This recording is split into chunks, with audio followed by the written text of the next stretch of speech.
हिंदी कहानियां, यह आपका अपना प्लेटफॉर्म है। यहां मैं आपके द्वारा भेजी गई कहानियां, सच्ची घटनाएं और क्राइम रिपोर्ट सुनाता हूं। तो आइए शुरू करते हैं।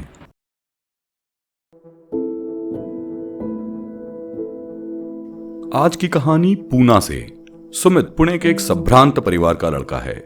सरकारी नौकरी में लगे हुए 6 माह हो चुके हैं। उसके पास खुद की एक अच्छी कार थी, लेकिन पूना के ट्रैफिक के कारण उसने कैब से ऑफिस जाना ज्यादा पसंद किया। सुमित हंसमुख था। कैब में को पैसेंजर और ड्राइवर से थोड़ी हंसी मजाक करता रहता था। रोज की तरह उस दिन भी वो ऑफिस से घर वापस आते हुए शेयरिंग वाली कैब लेता है और रास्ते में श्वेता नाम की एक और पैसेंजर उस कैब में सवार होनी थी। सुमित की आदत थी कि शेयरिंग कैब में वह पीछे वाली सीट पर जिस तरफ बैठा होता था उस तरफ का गेट लॉक कर देता था। उस दिन भी उसने ऐसा ही किया था। श्वेता को लेने जब कैब पहुंची तो उसने सुमित वाली तरफ का गेट को खोलकर बैठने की कोशिश की, पर गेट लॉक होने के कारण उसका गेट खुला नहीं। श्वेता झल्ला कर कार की दूसरी ओर से गेट खोलकर बैठ गई। यहां कैब में युद्ध की स्थिति बन गई और सारे रास्ते सुमित और श्वेता लड़ते हुए गए। सुमित घर आने पर उतर गया, लेकिन श्वेता के लिए वाकई बर्दाश्त के बाहर था। असल में श्वेता को सुंदरता का बहुत गुरूर था। आज तक उसने लड़कों को अपने आसपास चक्कर काटते हुए ही देखा था, लेकिन कोई लड़का इतनी बुरी तरह से उससे पहली बार ही उलझा था। सुमित का घर श्वेता ने उस दिन देख ही लिया था। नाम और पते की जानकारी से श्वेता ने सुमित के बारे में सब कुछ पता कर लिया और तीसरे ही दिन सुमित के घर से महज 100 मीटर की दूरी पर आकर लगभग उसी समय के अंदाजे के साथ कैब बुकिंग का प्रयास किया जब सुमित सुबह ऑफिस के लिए निकलता था। श्वेता का भाग्य कहिए या सुमित का दुर्भाग्य, श्वेता को सुमित वाली कैब में ही बुकिंग मिल गई। एक कुटिल मुस्कान कैब वाले ऐप पर सुमित के साथ पूल्ड देखकर श्वेता के चेहरे पर तैर गई। जिस तरफ श्वेता खड़ी थी उसी तरफ से कैब आती होने के कारण श्वेता को पिक करती हुई कैब सुमित के घर के सामने रुकी। सुमित बेख्याली में ड्राइवर के बगल वाली सीट पर सवार हो गया। तभी उसे पीछे से खनकती हुई आवाज आई, कैसे हो सुमित जी? सुमित ने चौंकते हुए पीछे मुड़कर देखा तो श्वेता सकपका गई, क्योंकि 3 दिन पुराना वाकया उसे याद आ गया। लेकिन आज श्वेता की बात की शुरुआत करने का अंदाज ही अलग था। सो धीरे धीरे श्वेता और सुमित के बीच बातचीत दोस्ती में बदल गई। दोनों का गंतव्य अभी बहुत दूर था। सुमित कैब को रुकवाकर पीछे वाली सीट पर श्वेता के बगल में जाकर बैठ गया। एक दूसरे के फोन नंबर एक्सचेंज हो गए। सुमित अपना ऑफिस आने पर उतर गया और श्वेता ने गर्मजोशी से हाथ मिलाकर उसको विदा किया। सुमित को तो मानो पंख लग गए। ऑफिस में सुमित सारे दिन चहकता रहा। दोपहर में श्वेता का फोन आया तो सुमित का तन बदन झूम उठा।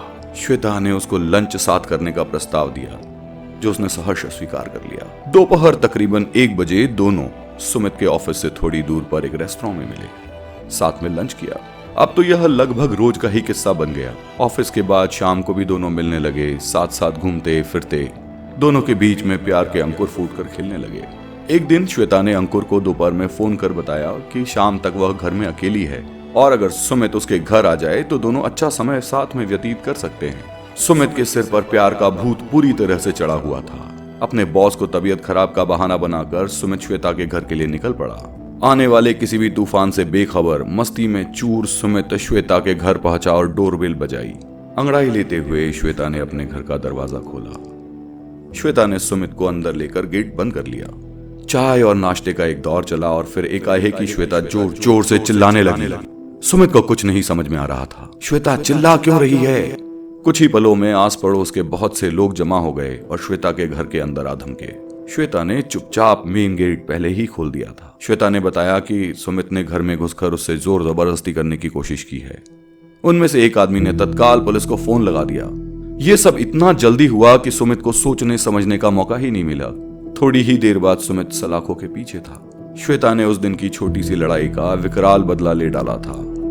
जेल में 48 घंटे के बीतने के साथ ही सुमित को नौकरी से सस्पेंड किया जा चुका था। सुमित को अपना पूरा भविष्य अंधकार में नजर आने लगा था और कोई रास्ता नहीं सूझ रहा था। कोर्ट में कई बार पेश किए जाने के उपरांत आज जज ने उसके लिए सजा मुकर्रर करने की तारीख रखी थी। अंतिम सुनवाई के उपरांत जज साहिबा जैसे ही अपना फैसला सुनाने को हुई, अचानक ही इंस्पेक्टर प्रकाश ने कोर्ट में प्रवेश करते हुए जज साहिबा से एक सबूत पेश करने की इजाजत मांगी। मामला संगीन था और जज साहिबा बड़ी सजा सुनाने के मूड में थी, इसलिए उन्होंने इंस्पेक्टर प्रकाश को अनुमति दे दी। इंस्पेक्टर प्रकाश के साथ सुमित का सहकर्मी विकास था और विकास के मोबाइल में सुमित और श्वेता के बीच हुए प्रेमालाप की और श्वेता की हरकतों की समूची ऑडियो रिकॉर्डिंग मौजूद थी। दरअसल जिस समय दोनों घर में एंटर हुए थे उसी समय विकास यानी सुमित के बॉस ने सुमित की तबीयत पूछने के लिए उसे फोन मिलाया था और सुमित ने गलती से फोन काटने की बजाय रिसीव कर बेड के एक तरफ रख दिया। विकास ने सारी बातें रिकॉर्ड कर ली। श्वेता और सुमित के बीच हुआ सारा वार्तालाप और श्वेता की हरकतें सुमित को बार बार उकसाने का प्रयास का प्रमाण उस सारी रिकॉर्डिंग से सर्वविदित हो गया। अदालत के निर्णय लिए जाने वाले दिन पूर्व में श्वेता द्वारा रूप जाल में फंसाए हुए अनिल ने भी अदालत में श्वेता के खिलाफ बयान दिया, जिससे श्वेता का अय्याश होना और पुख्ता हो गया। अदालत ने तमाम सबूतों को मद्देनजर रखते हुए यह संज्ञान लिया कि श्वेता एक अय्याश लड़की है और भोले भाले नौजवानों को अपने रूप जाल में फंसाकर उनके पैसों पर मौज मस्ती और ऐश करती थी। एक बेगुनाह नौजवान की जिंदगी बर्बाद होने से बच गई। श्वेता को चरित्रहीनता और झूठे आरोप लगाकर युवक को बर्बाद करने के प्रयास का आरोपी करार देते हुए जज ने जमकर फटकार लगाई। जज ने श्वेता को भविष्य में ऐसी कोई भी गलती करने पर सख्त सजा की चेतावनी देते हुए सुमित को बाइज्जत बरी करने के आदेश दिए। सुमित ने मन ही मन ऊपर वाले को शुक्रिया अदा करते हुए भविष्य में एक सादगी भरी जिंदगी जीने का निर्णय लिया। बताइएगा जरूर कैसी लगी आपको ये कहानी। लेखक पवन सिंघल।